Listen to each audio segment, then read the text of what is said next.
Florida, Representative Rutherford. Thank you, Mr. Chairman, Mr. Secretary. Great to see you. Sir, I'd like to bring up an issue that's very near and dear to many people around the country. These front-over accidents, I've heard from concerned constituents in my district, and I'm sure every district across America.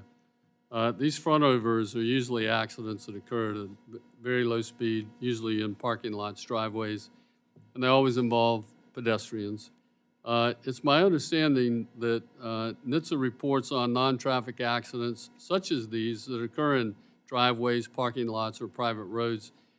In their non-traffic report from 2016 to 2020, they noted that 386 pedestrians are killed every year by a forward-moving vehicle in a non-traffic setting. And that's concerning. I know there's some efforts out there that the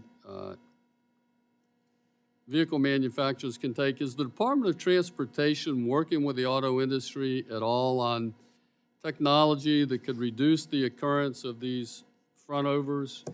And would DOT benefit from collecting additional information on this from these non-traffic accidents, such as their setting and what causes them?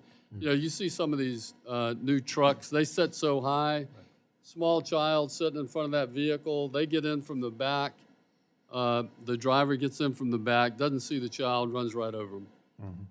Can you talk a little bit about that? Yes, and thanks for the chance to address this safety concern. It's something that is mounting, especially as the typical privately owned vehicle gets larger across America. We need to make sure that each passing year our vehicles are safer than they used to be. I would point to two lines of effort that I think are responsive to the concern you're raising. One has to do with continued data research and rulemaking on technologies like automatic AEB and the braking that goes with that, and just the visibility that can be created through sensors, cameras, and other technology. Often they first arrive in the fleet as relatively new and sometimes even untested technology, but quickly can be demonstrated to be something that's got such life-saving potential that it ought to be made a requirement so that whether you have access to it doesn't depend on whether you can afford that particular bell or whistle because it's standard. The second thing I would point to is a shift in how we're thinking about the new car assessment program.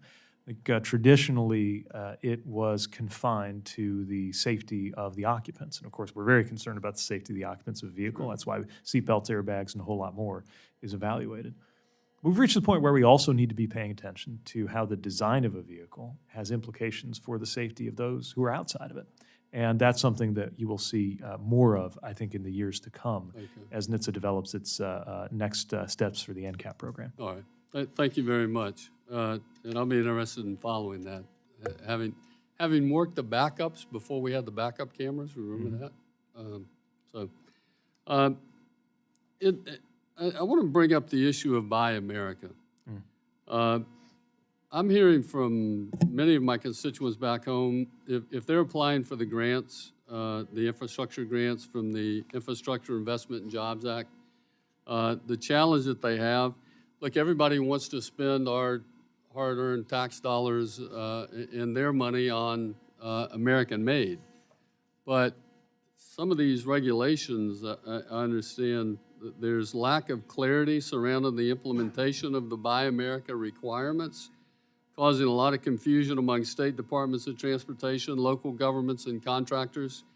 I've also heard that these new expanded Buy America standards could actually stall our infrastructure development because a lot of the materials that we need, like aggregates, concrete, asphalt, can't meet, the American resources can't meet those requirements.